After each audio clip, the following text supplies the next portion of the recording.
প্রিয় ছাত্রছাত্রীরা, আশা করি তোমরা খুব ভালো আছো।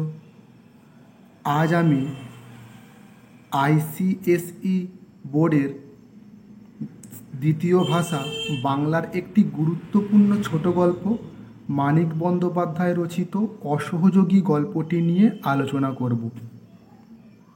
তো প্রতিবারের মতো প্রথমে একটু লেখক পরিচিতি সম্পর্কে সংক্ষেপে জেনে নেব, তারপরে গল্পটির পুঙ্খানুপুঙ্খ বা লাইন বাই লাইন আলোচনায় অগ্রসর হব। তো যারা আমার এই চ্যানেলের ভিডিওটি প্রথম দেখছো, আমি তাদেরকে বলবো যে একেবারে শেষ পর্যন্ত ভিডিওটি দেখো, দেখলে বিষয়টি তোমাদের কাছে সম্পূর্ণ পরিষ্কার হয়ে যাবে এবং এই গল্পের পুরো প্রেক্ষাপট সহ আমি এই ভিডিওয় আলোচনা করে দেব।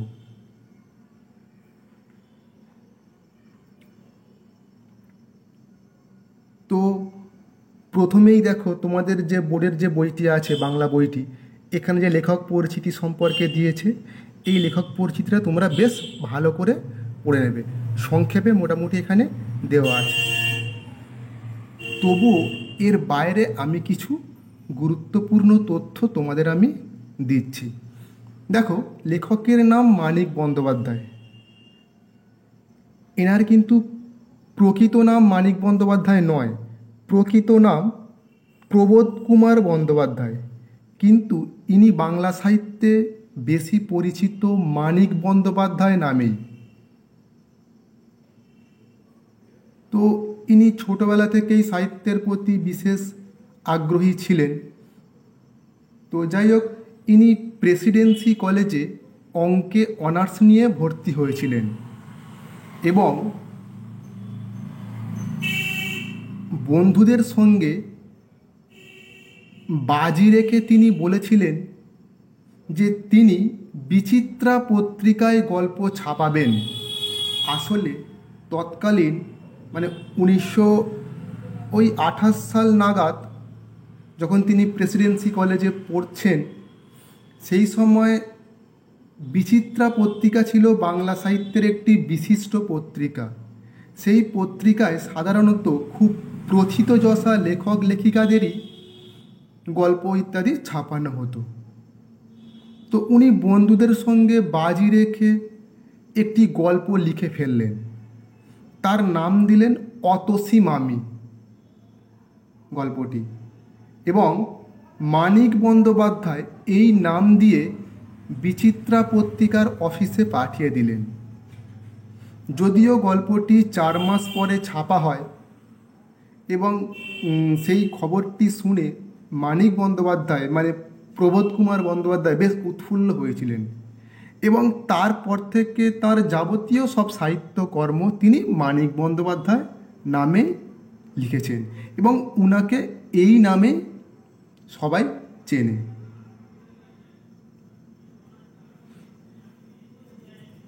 তো এনার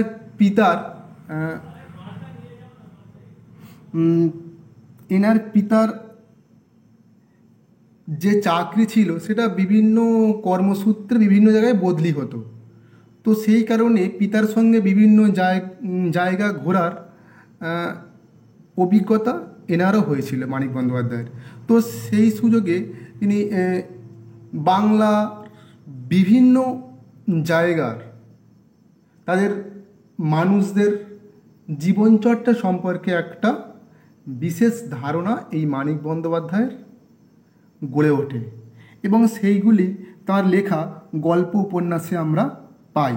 তিনি মোটামুটি সারা জীবনে 40টির মতো উপন্যাস এবং প্রায় 300টির মতো ছোট গল্প রচনা করেছেন এবং তোমরা এখানে দেখতে পাবে কিছু বিখ্যাত গল্পের বা কিছু বিখ্যাত গ্রন্থের নাম এখানে আছে, তবু আমি দু একটা উল্লেখ করছি। বিখ্যাত উপন্যাস হচ্ছে পুতুল নাচের ইতিকথা, পদ্মা নদীর মাঝি, খুব বিখ্যাত দুটি উপন্যাস, এবং অতসী মামি ও অন্যান্য গল্প, তার প্রথম গল্পগ্রন্থ অতসী মামি ও অন্যান্য গল্প, এবং প্রাগৈতিহাসিক, সরীসৃপ ইত্যাদি তার বিখ্যাত গল্পগ্রন্থ।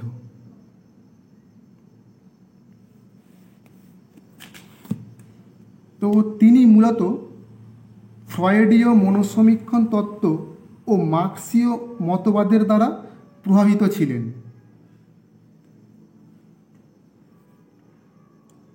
সেই জন্য সমাজের যারা শাসক, ধনী সম্প্রদায়, অসৎ ব্যবসায়ী, তাদের হাতে সাধারণ খেটে খাওয়া মানুষদের শোষণের কথা, বঞ্চনার কথা তিনি তার গল্প উপন্যাসে তুলে ধরেছেন বিভিন্ন কাহিনী, বিভিন্ন চরিত্রের মধ্য দিয়ে। তার গল্পের বা তার উপন্যাসের প্রধান বৈশিষ্ট্যটাই হল মনুষ্যত্ব ও মানবতাবাদের জয়গান, এবং আমরা এই অসহযোগী গল্পে সেই মনুষ্যত্ব মানবতাবাদের জয়গানই আমরা দেখতে পাব। তো দেখো, গল্পের নাম অসহযোগী। আসলে এই নামকরণটা নিয়ে একটু কথা বলা যাক। অসহযোগী সম্পর্কে তোমরা জানো, সহযোগিতা যারা করে তাদেরকে বলা হয় সহযোগী, এবং যারা কোনো কাজে বাধা দেয়, অসহযোগিতা করে, তাদেরকে আমরা বলি কি? অসহযোগী। তো এই হচ্ছে গল্পের নাম। তো গল্পটি লাইন বাই লাইন আলোচনার আগে গল্পটির সারমর্ম সংক্ষেপে দু এক কথায় বলে নিই, তারপরে লাইন বাই লাইন আলোচনা অগ্রসর হব। তো এই গল্পে দেখতে পাই একজন অসৎ ব্যবসায়ী যে কালোবাজারি করে প্রচুর টাকা ইনকাম করতে চায়।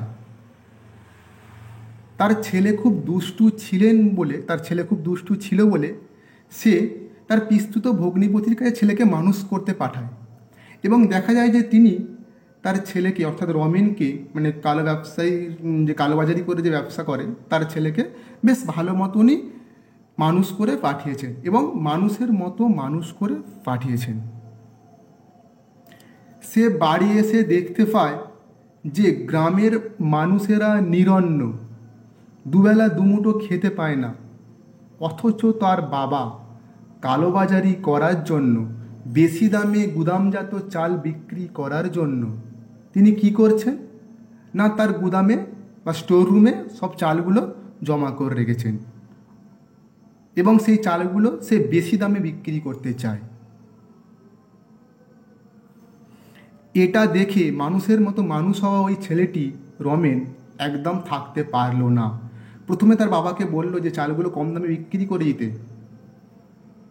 বা কিছু ত্রাণ তহবিলে বা রিলিফে দান করার জন্য প্রথমে বাবাকে রিকোয়েস্ট করেছিল, এবং তাতে বাবা রাজি না হওয়ায় সে কী করলো, বাবা যেই কোনো কাজের জন্য বাড়ি ছেড়ে অন্য জায়গায় গেলেন, সেই মুহূর্তে বাবার অবর্তমানে সে তার বন্ধুদের নিয়ে সেই তার বাবার আড়তের সমস্ত চাল সারা দিন ধরে কয়েক হাজার গ্রামবাসীকে বিলিয়ে দিয়েছিলেন, এবং সেই খবর বাবা পেয়ে সঙ্গে সঙ্গে ফিরে এলেন এবং দেখলেন যে তিনি গুম হয়ে পড়ে গেলেন, আর কিছু বলতে পারলেন না। তো এই হচ্ছে গল্পের সংক্ষিপ্ত বিষয়বস্তু। এবারে তোমরা গল্পের প্রেক্ষাপটটা একটু শোনো। যদি প্রেক্ষাপটটা শোনো, গল্পটি একদম জলের মতো পরিষ্কার হয়ে যাবে।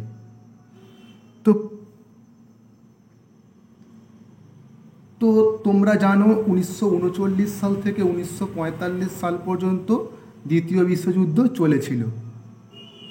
সেই বিশ্বযুদ্ধে ভারত প্রত্যক্ষভাবে অংশগ্রহণ না করলেও তার প্রভাব, তার আঁচ কিন্তু ভারতবর্ষকে বেশ ভালোভাবেই ভারতবর্ষে প্রভাব বিস্তার করেছিল, এবং তার জন্য দেখা যায় 1943 সাল নাগাদ ভারতবর্ষ তথা বাংলায় একটি দুর্ভিক্ষ বা মহামারী হয়েছিল, একটি আকাল হয়েছিল, যাকে বাংলায় 50-এর মন্বন্তর বা 1350-এর মন্বন্তর বলে আমরা জানি।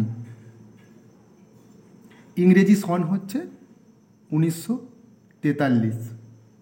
এবং তোমরা শুনে থাকবে বাংলায় আরও একটি খুব ভয়ঙ্কর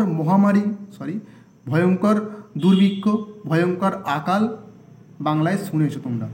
সেটা হচ্ছে 1770 সাল ইংরাজির, বাংলার 1176 সাল, যেটা 76 মন্বন্তর নামে পরিচিত।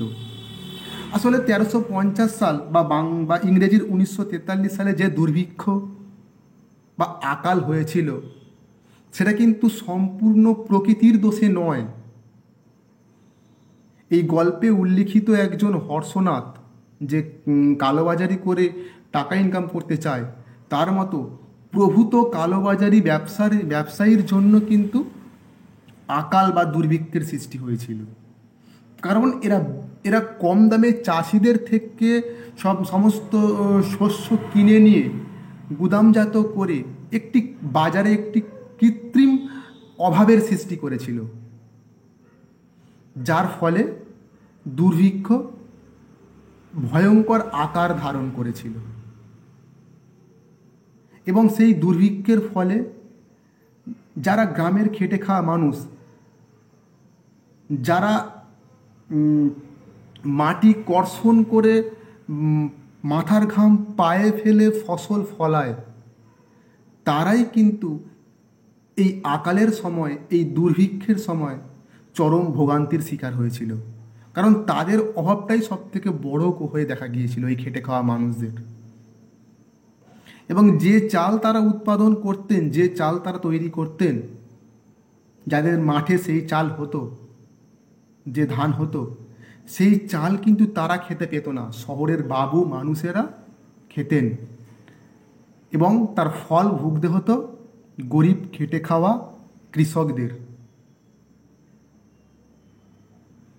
কারণ এই যে দুর্ভিক্ষ, এই যে আকাল হয়েছিল, সেটা মূলত এই যারা কালোবাজারি অসৎ ব্যবসায়ী বেআইনিভাবে তারা বেশি বেশি দ্রব্য বা পণ্য স্টোর করে রাখার ফলে কিন্তু এই রকম কৃত্রিম আকাল বা দুর্ভিক্ষের সৃষ্টি হয়েছিল, যার ফলে অকালে বহু মানুষের না খেতে পেয়ে মৃত্যু হয়েছিল। এই গল্পে আমরা ঠিক সেটাই দেখতে পাব। তাহলে লাইন বাই লাইন আলোচনা অগ্রসর হচ্ছি, তোমরা ভালো করে বইটি দেখো এবং বুঝতে পারবে। এবং যদি ভালো লাগে আলোচনাটি, তাহলে তোমার বন্ধুদের সঙ্গে শেয়ার করে নিও এবং চ্যানেলটি একটু সাবস্ক্রাইব করে নিও। তাহলে আশা করি প্রেক্ষাপটটা তোমরা বুঝতে পেরেছো। এবারে গল্পের লাইন বাই লাইন আলোচনা। রমেনের বাবা হর্ষনাথ ধনেশগঞ্জের মস্ত আড়তদার।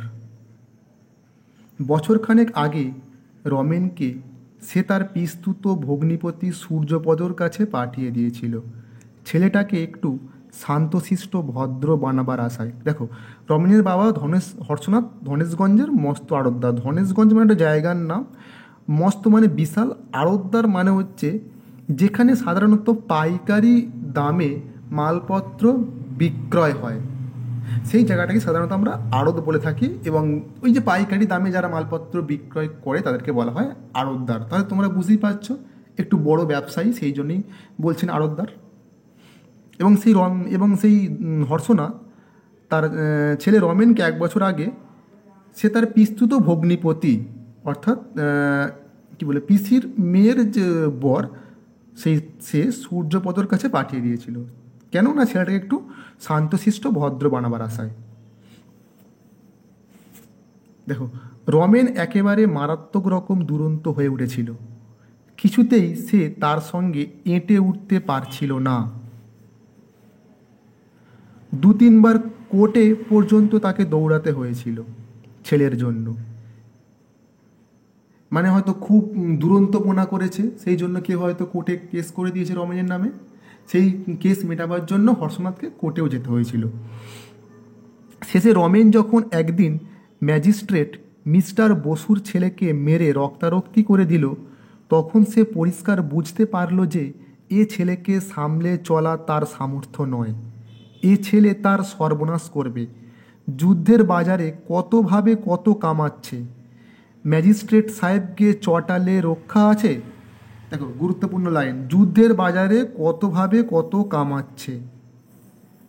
তার মানে বুঝতেই পারছো যে দ্বিতীয় বিশ্বযুদ্ধ চলছিল, তার প্রভাব ভারতে পড়েছিল, এবং তখন আইন কানুন ঠিকমতো কি বলবো মনিটরিং করা হতো না, দেখাশোনা করা হতো না। সেই জন্য যে যেরকমভাবে অসৎ উপায়ে টাকা ইনকাম করতো। ম্যাজিস্ট্রেট সাহেবকে চটালে রক্ষা আছে, তার মানে কি ম্যাজিস্ট্রেট সাহেব বুঝতেই পারছো উচ্চপদস্থ একজন সরকারি কর্মচারী।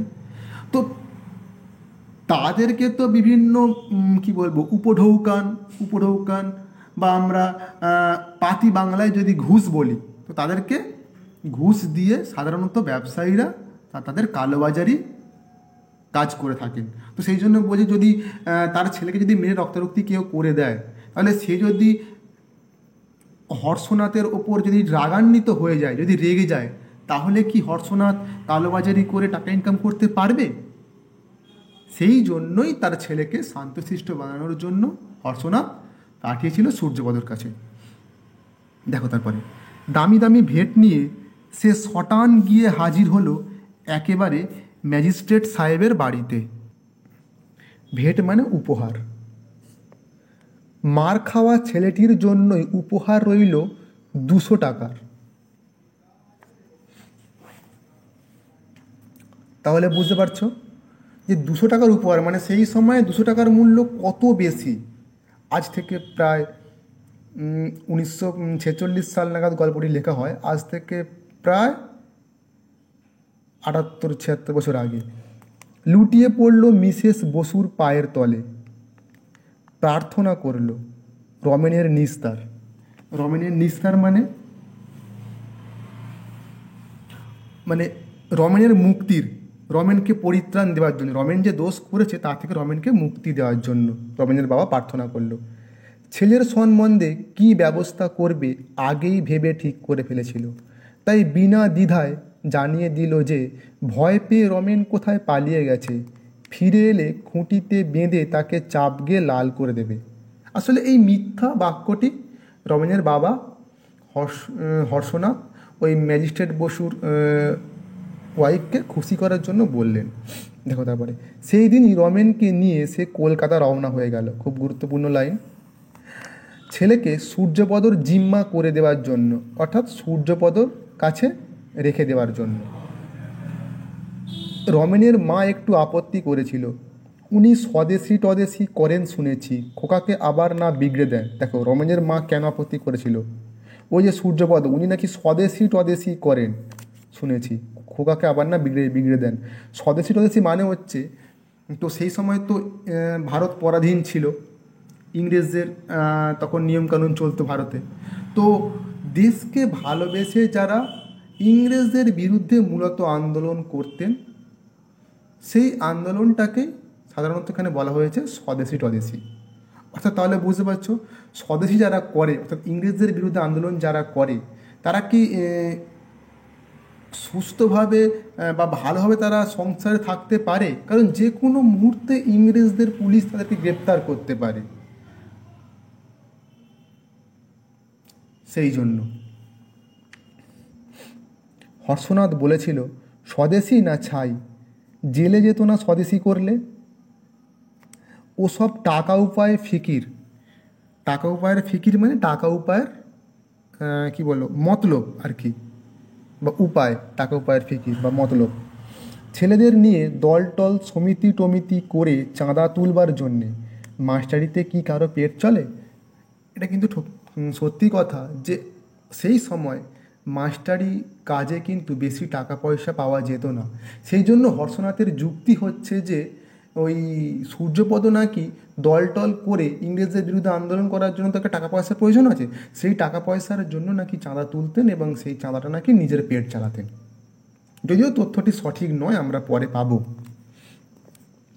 শহরতলিতে সূর্যপদর বাড়ি। এক রাত্রির বেশি হর্ষনাথ থাকতে পারেনি।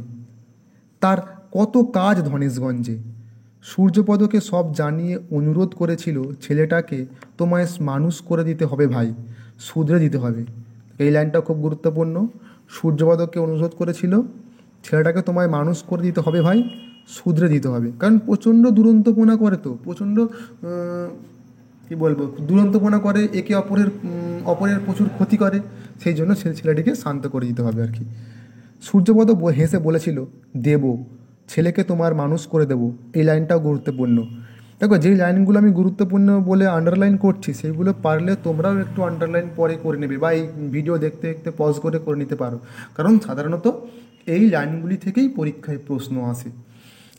কি বলছেন যে দেব, ছেলেকে তোমার মানুষ করে দেব।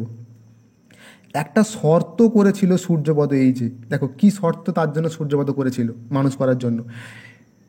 1 বছরের মধ্যে রমেনকে ধনেশগঞ্জে নেওয়া চলবে না, আর সোজাসুজি রমেনকে টাকা পাঠানো চলবে না।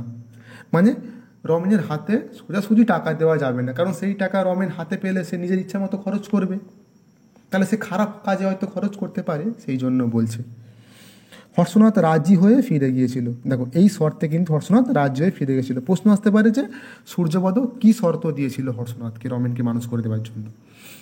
পরের লাইন দেখো, রমেনের খরচের জন্য 50 টাকা দিতে চাইলে সূর্যপদ মোটে 25 টাকা নিয়েছিল।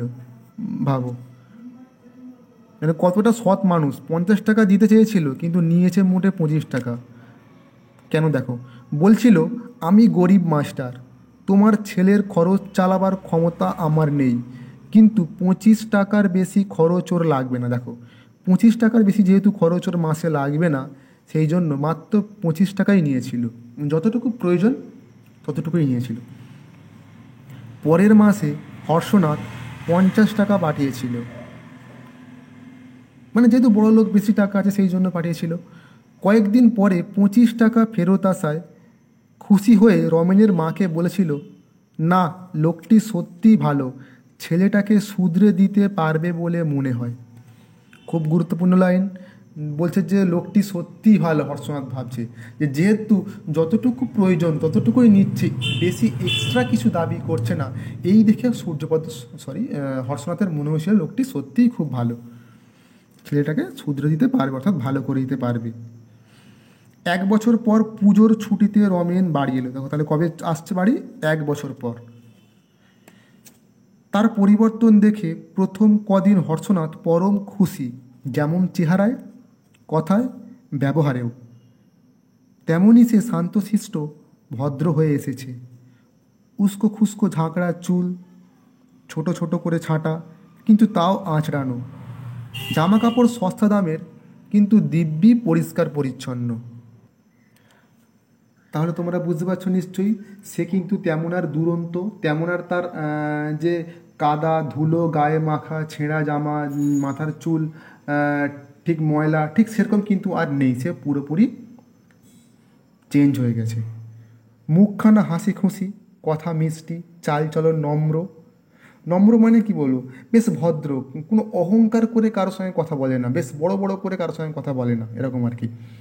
গুন্ডার মতো চেহারা নিয়ে সারাদিন সে টোটো করে ঘুরে বেড়াতো, মানে আগে খেলা আর মারামারি নিয়ে মেতে থাকতো।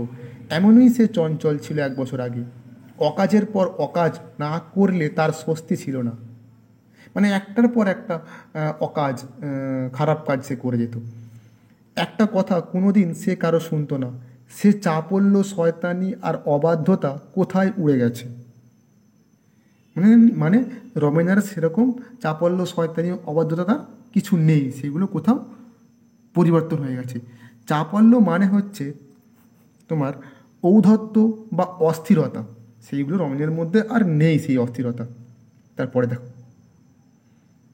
সারাদিন বাইরে বাইরে ঘুরে বেড়ায়, এই যায় একটু দোষ, কিন্তু কোনো অপকর্মের খবর না পেয়ে এবং বাড়ি ফিরলে ছেলের দেহে বা কাপড় জামায় দুরন্তপনার চিহ্ন না দেখে হর্ষনাথ নিশ্চিন্ত হয়।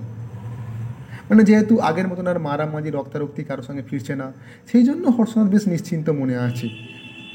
ভাবে এতদিন পরে দেশে এসেছে, পুরনো বন্ধুদের সঙ্গে হয়তো আড্ডা দিচ্ছে স্বাদ মিটিয়ে, ওতে আর কি আসে যায়।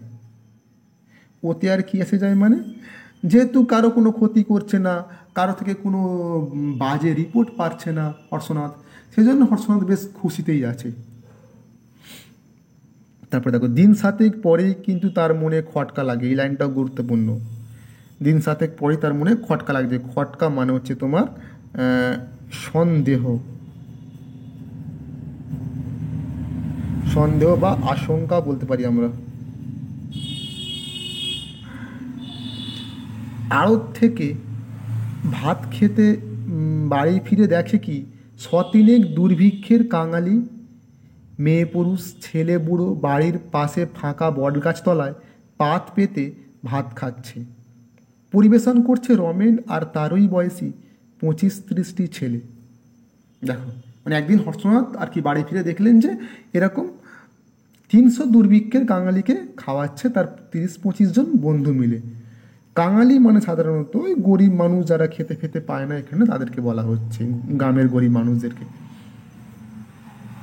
দেখে মুখ হাঁ হয়ে যায় হর্ষনাথের, মানে হর্ষনাথ অবাক হয়ে গেছে যে ওকে না বলে রমেন খাওয়াচ্ছে, এটা এই জন্য আর কি।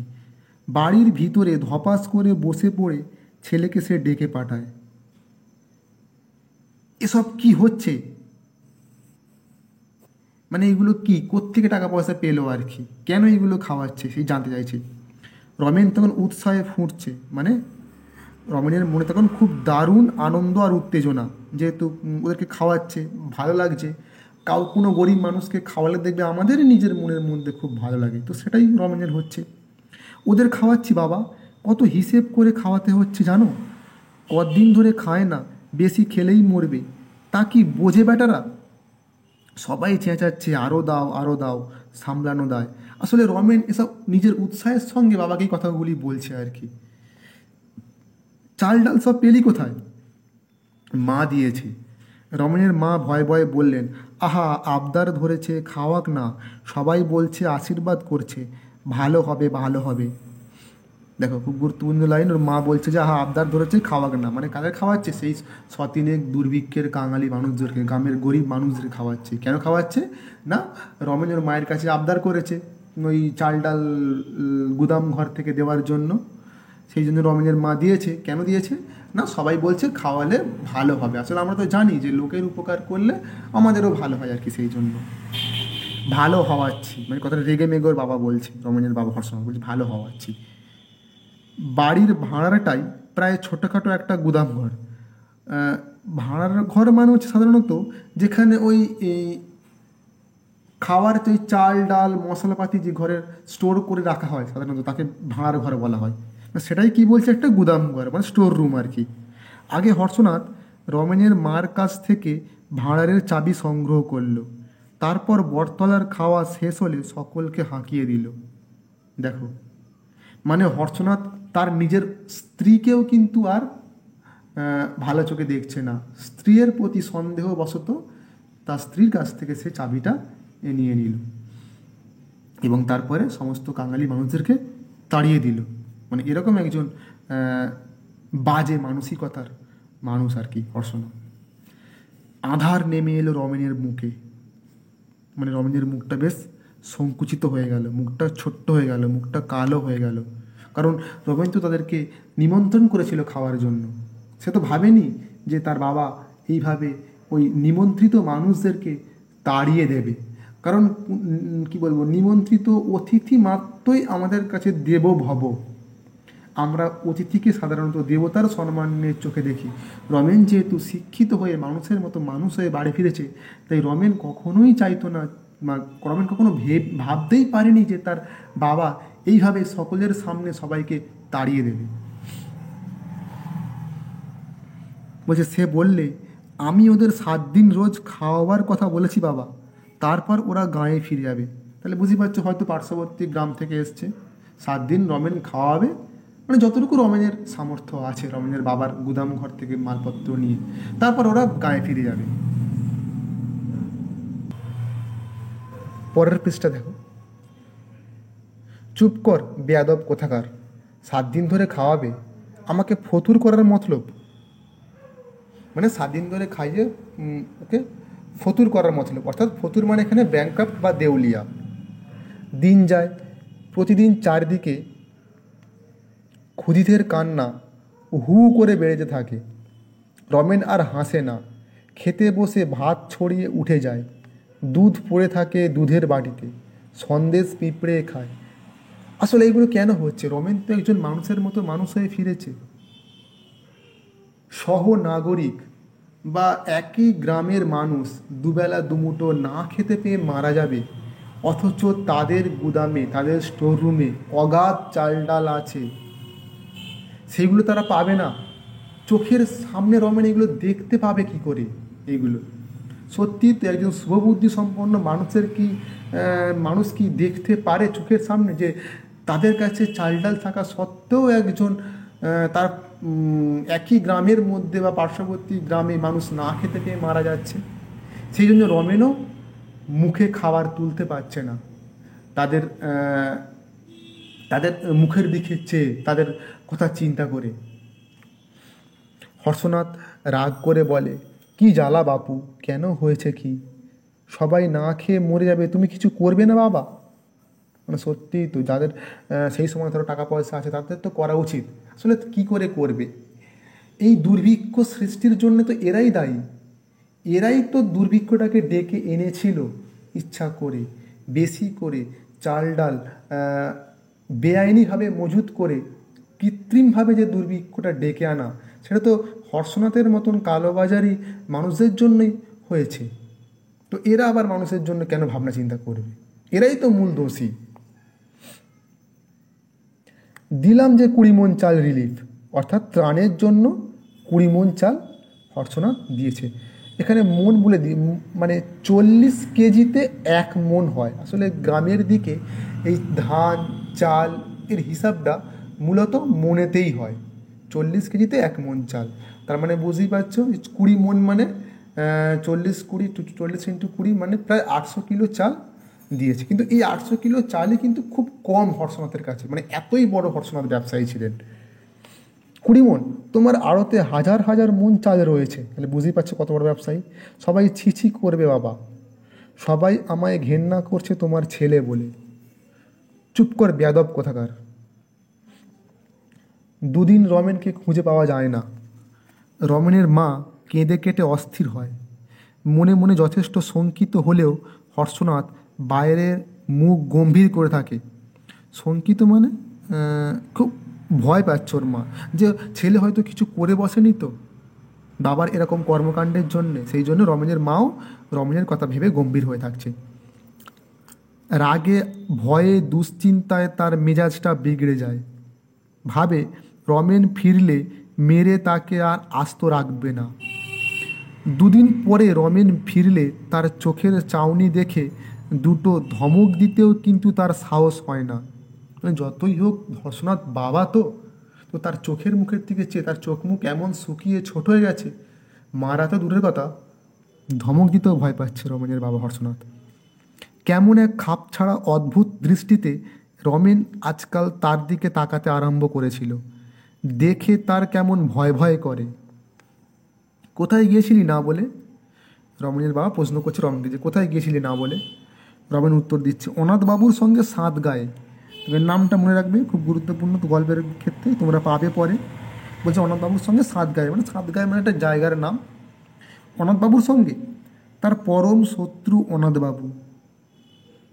এই সেদিন যার জন্য প্রায় 1000 মণ চাল গুদামে তোলার বদলে বাঁধা দামে বিক্রি করে দিতে হয়েছে তাকে।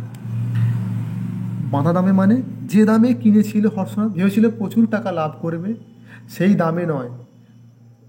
হয়তো অনাথবাবু পুলিশে বা কোনো প্রশাসনকে খবর দিয়েছিল, তার জন্য যে দামে কিনেছিল সেই কিনা দামেই চালটা বিক্রি করে দিতে হয়েছিল। সেই জন্য অনাথবাবু নাকি হর্ষনাথের পরম শত্রু। তাহলে বুঝতে পারছো, অনাথবাবু কিন্তু ভালো কাজই করেছে এখানে। গরিব মানুষেরা খেতে পাচ্ছে না, আর হর্ষনাথ এই 1000 মণ চাল তার গুদামে স্টোর করবে। রমেন আবেদন আর আবদারের সুরে বলে, কি অবস্থা হয়েছে তুমি ভাবতে পারবে না বাবা। তুমি এক কাজ করো বাবা, যে দামে কিনেছিলে 1 টাকা লাভ রেখে বেচে দাও। তোমার তো লোকসান হবে না, কত লোক বাঁচবে ভাবো দেখি। দেখো রমেন কিন্তু ভালো কথাই বলছে, যে 1 টাকা লাভ রেখে বিক্রি করে দিই চালগুলো, যে মানে যত চাল স্টোরে আছে, তবু মানুষ খেতে পেরে বাঁচতে পারবে আর কি। আর 1 টাকা লাভ রাখলে বুঝতেই পারছো যে হর্ষনাথেরও তাহলে লস হচ্ছে না। মানে রমেন কিন্তু বলছে না যে ফ্রিতে দাও, তা সত্ত্বেও বাবা কি বলছে দেখো, লোকসান হবে না। 40 টাকার জায়গায় 14 টাকায় বেচলে লোকসান হবে না। কি হিসেব তুই শিখেছিস? কথাটা হর্ষনাথ উড়িয়ে দেবার চেষ্টা করে। দেখো বলছে 40 টাকার জায়গায় 14 টাকায় বেচলে, তার মানে বুঝতে পারছো যে 13 টাকায় হয়তো হর্ষনাথ চালগুলো কিনেছিল। এখানে হয়তো 1 মণ চালের দাম হয়তো সেই সময় 13 টাকা, বা হতে পারে হয়তো 1 কুইন্টাল চালের দাম হয়তো 13 টাকা কিনেছিল, কিন্তু রমেন বলেছিল যে 14 টাকায় বিক্রি করতে। তাহলে নিশ্চয়ই ক্ষতি হতেন হর্ষনাথের। কিন্তু হর্ষনাথের কী ইচ্ছা, ওই কৃত্রিমভাবে বাজারে অভাব সৃষ্টি করে সেই 13 টাকার চালটা 40 টাকায় বিক্রি করবে। ভাবো কত বাজে মানসিকতার মানুষ ছিল হর্ষনাথ। বলছে কথাটা হর্ষনাথ উড়িয়ে দেবার চেষ্টা করে। দেখো কোন কথাটা, দেখো ওই যে রমেন বলেছিল, খুব গুরুত্বপূর্ণ লাইন, কোন কথাটা পরীক্ষার প্রশ্ন আসতে পারে। ওই যে রমেন বলেছিল যে 13 টাকার জায়গায় 14 টাকায় বিক্রি করে দিতে, মানে 1 টাকা লাভ রেখে বিক্রি করে দিতে, সেই কথাটা হর্ষনাথ উড়িয়ে দিচ্ছে। মানে হর্ষনাথ তার কথাটা কোনো কেয়ারই করছে না, মানে হয়তো ছোটো ছেলে আবেগের বশে বলে ফেলেছে, এরকম ব্যাপার আর কি। তখন রমেন বলে, তাহলে তোমার সব চাল আমি বিলিয়ে দেবো বাবা, আগে থেকে বলে রাখলাম, তোমায় আমি মানুষ খুন করতে দেব না। দেখো খুব গুরুত্বপূর্ণ লাইন, তোমায় আমি মানুষ খুন করতে দেব না। আসলে মানুষ খুন করা কি সরাসরি বন্দুক ছুরি দিয়ে মারা? তা কিন্তু নয়। পরোক্ষভাবে গরিব মানুষদের পেটের ভাত কেড়ে নিয়ে তাদেরকে মৃত্যুর মুখে ঠেলে দেওয়া, এটাও তো মানুষ খুন করার সমান, মানুষ খুন করার সামিল। বরঞ্চ বলা যায় আরও বেশি, কাউকে তাদের অধিকারের দাবি, মানুষ দুবেলা দুমুঠো খেতে পেয়ে বাঁচবে, এটা মানুষের অধিকারের মধ্যে পড়ে। সেই অধিকারটা কেড়ে নিয়ে একটা দুটো নয়, শয়ে শয়ে হাজার হাজার মানুষকে মৃত্যুর মুখে ঠেলে দেওয়া কি মানুষকে খুন করা নয়? এখানে শুধু মানুষকে খুন করা নয়, এখানে হর্ষনাথ মানব জাতিকে খুন করছে, একটা দেশের, একটা ভারতীয় যে জাতি তাকে খুন করছে হর্ষনাথ। সেই জন্যই রমেন বলছে যে তোমায় আমি মানুষ খুন করতে দেব না। মানে এটাও কিন্তু মানুষ খুন করছিল হর্ষনাথ, এইভাবেই মানুষ খুন করছিল নিজের ক্ষুদ্র স্বার্থের জন্যে, বড়লোক হবার আশায় সে কিন্তু মানুষদেরকে মৃত্যু মুখে ঠেলে দিতে একটুও ভাবেনি। পরের লাইন দেখো, ছোট মুখে বড় কথা বলিসনি থাবড়া খাবি। খুব গুরুত্বপূর্ণ লাইন, ছোট মুখে বড় কথা। ওই যে মানুষ খুন করতে দেবো না, ছেলে হয়ে বাপকে বলছে, সেই জন্যই বলছে থাবড়া খাবি, বড় কথা বলিসনি ছোট মুখে। বলে রাখলাম দেখো, রমেন বলছে বলে রাখলাম দেখো যে আমি কী করতে পারি আর কি। ছেলে মানুষের হালকা কথা কে তা মনে রাখে? আড়তে তার কত লোকজন, মানে কতজন কর্মচারী আছে তার আড়তে। গুদাম তালাবন্ধ, চাইলেই কি আর চাল বিলিয়ে দিতে পারবে রমেন? 50 জন বন্ধু আর অনাথবাবুকে সঙ্গে নিয়ে এলেও নয়। সেজন্য হর্ষনাথের ভাবনা হলো না। সেজন্য মানে কোন জন্য? যে রমেন যে চাল বিলিয়ে দেবে বলেছে, রমেন তো চাইলেই বিলাতে পারবে না, অর্থাৎ রমেনের কথা নিয়ে চিন্তা ভাবনা করার কোনো প্রয়োজন নেই আর কি। ছেলের পাগলামি দেখে মনটা শুধু খারাপ হয়ে গেল। কি কুক্ষণেই ছেলেকে মানুষ হতে পাঠিয়েছিল সূর্যপদর কাছে। খুব গুরুত্বপূর্ণ লাইন এই গল্পের। কি কুক্ষণেই ছেলেকে মানুষ হতে পাঠিয়েছিল সূর্যপদর কাছে। এর চেয়ে ছেলেটা শয়তান গুন্ডা থাকাও ভালো ছিল, বয়স বাড়লে আপনি শুধরে যেত। আসলে মানুষ হতে পারাটা এই অসৎ কালোবাজারি ব্যবসায়ীর কাছে একটু অন্য ধরনের।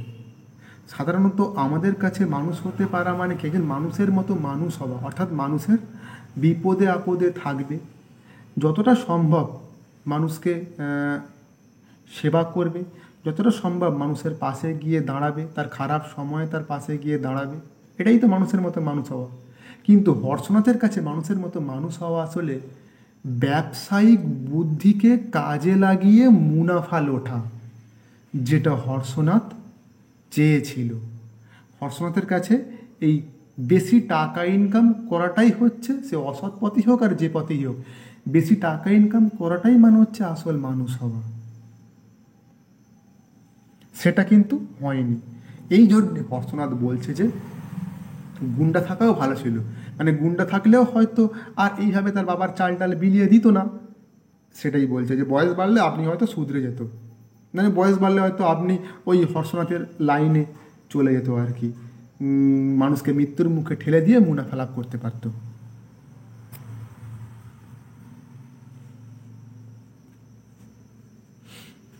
দেখো পরের লাইন, দিন কতক পরে হর্ষনাথ ব্যবসার কাজে 3 দিনের জন্য বাইরে গেল।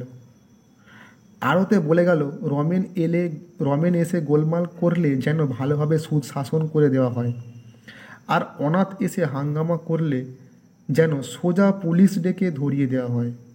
একবার থানাটাও ঘুরে গেল, অনাথ কীভাবে তার ছেলের মাথা বিগড়ে দেবার চেষ্টা করছে জানিয়ে দেওয়ার জন্যে। আসলে তৎকালীন পুলিশ তো ইংরেজ সরকারের পুলিশ, তো তারা ওই নানান অনৈতিক কাজের সঙ্গে পুলিশগুলো কিন্তু জড়িয়ে থাকতো।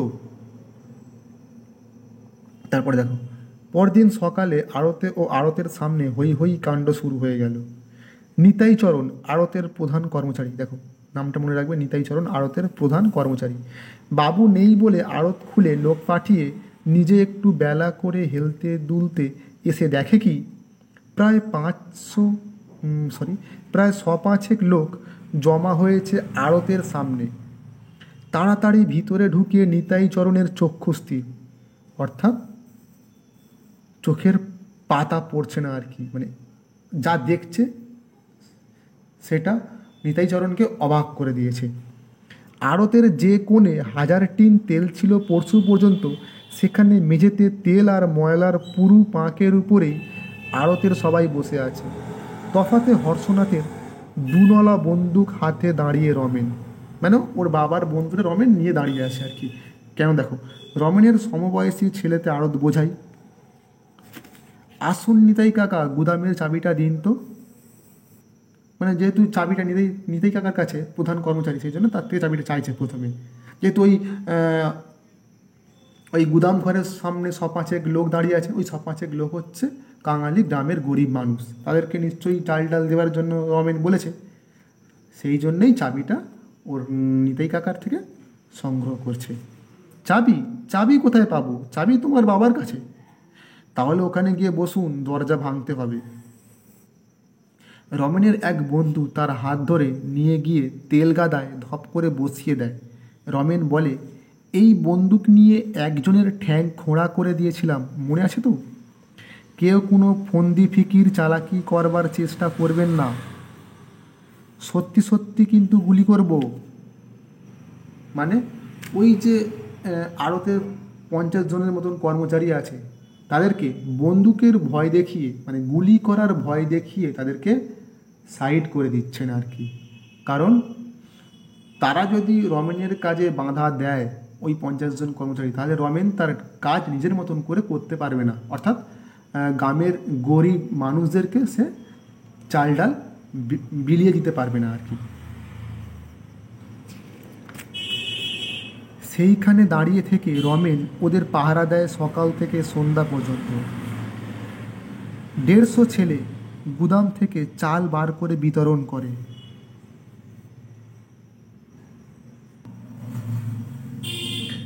কাছে ও দূরের অনেকগুলি গাঁ থেকে হাজার হাজার লোক আসে চালের জন্য। রমেন গায়ে গায়ে ঢেঁড়া পিটিয়ে দিয়েছিল। এই ঢেঁড়া পিটিয়ে দেওয়া মানে হচ্ছে, এখনকার মতন তো আর ওই হোয়াটসঅ্যাপ, ফেসবুক বা সোশ্যাল মিডিয়া বা টিভি রেডিও নেই যে প্রচার করার মতো। তৎকালীন সময় ওই ঢোলের মতন কিছু জিনিস বাজিয়ে বাজিয়ে প্রচার করা হতো। একজন ঢোল বাজাতো আর একজন মুখে মুখে প্রচার করতো, তাকে বলে ঢেঁড়া পিটিয়ে দেওয়া। সেটা রমেন গ্রামে করে দিয়েছিল আগের দিন। দেখো তারপরে পুলিশ 2-4 জন আসে, কিন্তু ঢুকবার চেষ্টা করে না, বরং ভিড় আর হাঙ্গামার নিয়ন্ত্রণে কিছু কিছু সাহায্যই করে।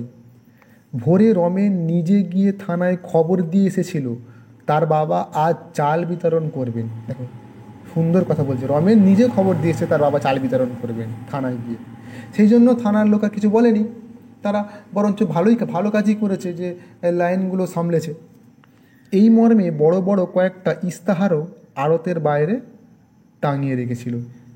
ইস্তাহার মানে সাধারণত আমরা পলিটিক্যালি যে ভাষা আছে না, ওই ম্যানিফেস্টো, সেটাকে বলতে পারি। ইস্তাহার মানে কি, যে কী করতে চান তারপরে, সেইগুলি রমেন আগে থেকে টাঙিয়ে রেখেছিল আর কি। সন্ধ্যার সময় চাল শেষ হলো, অর্থাৎ যত গুদামে বা স্টোর রুমে যত চাল ছিল সমস্ত গ্রামবাসীদের, মানে যারা খেতে পায়নি সেই সমস্ত গ্রামবাসীদের হাজার হাজার কুইন্টাল চাল রমেন বিলিয়ে দিয়েছিল। খবর পেয়েই পরদিন হর্ষনাথ ফিরে এলো। মানে 3 দিনের জন্য বাইরে গেছিলো, কিন্তু 3 দিন কাটালো না, 1 দিন পরেই হর্ষনাথ ফিরে এসেছে। ছেলেকে সামনে রেখে ঘুম খেয়ে রইল, তার কান্না পাচ্ছিল। অর্থাৎ মানে তার যে কত ক্ষতি হয়ে গেছে, সেই ক্ষতির পরিমাণের কথা বিচার করে তার মুখে আর কোনো শব্দ নেই। সে একেবারে হতভম্ব হয়ে গেছে, সে একেবারে ঘুম খেয়ে গেছে, তার কান্না পাওয়া ছাড়া আর কিছু নেই, এটাই বলছে আর কি। দেখো, আশা করি তোমরা গল্পের সম্পূর্ণ অর্থ বুঝতে পেরেছো। প্রেক্ষাপট সহ আমি বুঝে দিলাম, তবু একটি জিনিস বলতে আমি ভুলে গেছি, তো সেই জন্য আমি শেষে বলে দিচ্ছি। দেখো, এই গল্পটি, অসহযোগী গল্পটি 1946 সালে সপ্তডিঙা নামক বার্ষিক সংকলনে প্রথম প্রকাশিত হয়। কি না, সপ্তডিঙা নামক বার্ষিক সংকলনে প্রথম প্রকাশিত হয় 1946 সালে, এবং এই গল্পটি পরবর্তীকালে লাজুকলতা গল্পগ্রন্থে স্থান পায়। দেখো, লিখে দিচ্ছি।